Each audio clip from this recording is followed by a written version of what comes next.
Straight of హొర్ముజ్ను Iran ఎందుకు మళ్ళీ మూసివేసింది? Israel army Lebanon దేశంలో హెజ్బుల్లా అనే తీవ్రవాద సంస్థపై దాడులు చేస్తున్నది. ఇజ్రాయిల్ ఈ దాడులు చేయడానికి కారణం అంతకుముందు హెజ్బుల్లా ఇజ్రాయిల్ పైన దాడి చేయడమే.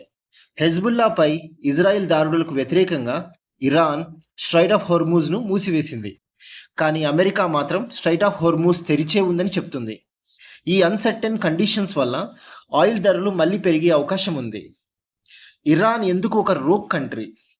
ఇరాన్ తన ఉగ్రవాద సంస్థలైన హెజ్బుల్లా, హమాస్, హుతీస్లను ఇజ్రాయిల్ పైన దాడులకు పురిగొలుపుతూనే ఉంటుంది. ఈ ఉగ్రవాద సంస్థ దాడులకు ఇజ్రాయిల్ ప్రతీకార దాడులు చేస్తూనే ఉంటుంది. ఇరాన్ ఇజ్రాయిల్ దాడులకు వ్యతిరేకంగా స్ట్రైట్ ఆఫ్ హొర్ముజ్ను ఒక బ్లాక్మెయిల్ చిప్గా వాడుతుంది. ఇజ్రాయిల్ ఈ ఉగ్రవాద సంస్థలపై దాడి చేసిన ప్రతిసారి స్ట్రైట్ ఆఫ్ హొర్ముజ్ను మూసి ప్రపంచ దేశాలను ఇరాన్ బ్లాక్మెయిల్ చేస్తూనే ఉంటుంది. దీంతో ప్రపంచ ఆయిల్ మార్కెట్లో ధరలు పెరిగి ఎకానమిక్ గ్రోత్ రేట్ పడిపోతుంది. ఎకానమిక్ గ్రోత్ రేట్ పడిపోతే ఎంప్లాయ్మెంట్ క్రియేషన్ జరగదు. ఎంప్లాయ్మెంట్ క్రియేషన్ అవ్వకపోతే ప్రతి దేశంలో కూడా సోషియో పొలిటికల్ అంట్రెస్ట్ ఏర్పడుతుంది.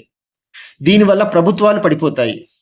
అందుకే ఇరాన్లో ఉండే గవర్నమెంట్ కానీ, ఐఆర్జీసీ ఇరానియన్ రెవల్యూషనరీ గార్డ్స్ కానీ, వీళ్ళు పంటి కింద రాయి లాంటి వాళ్ళు. మన దేశ భవిష్యత్తు ఆర్ ప్రపంచంలో ఉండే యువత భవిష్యత్తు ఇప్పటి నుంచి ఈ రోగ్ కంట్రీ చేతిలో ఉన్నదన్న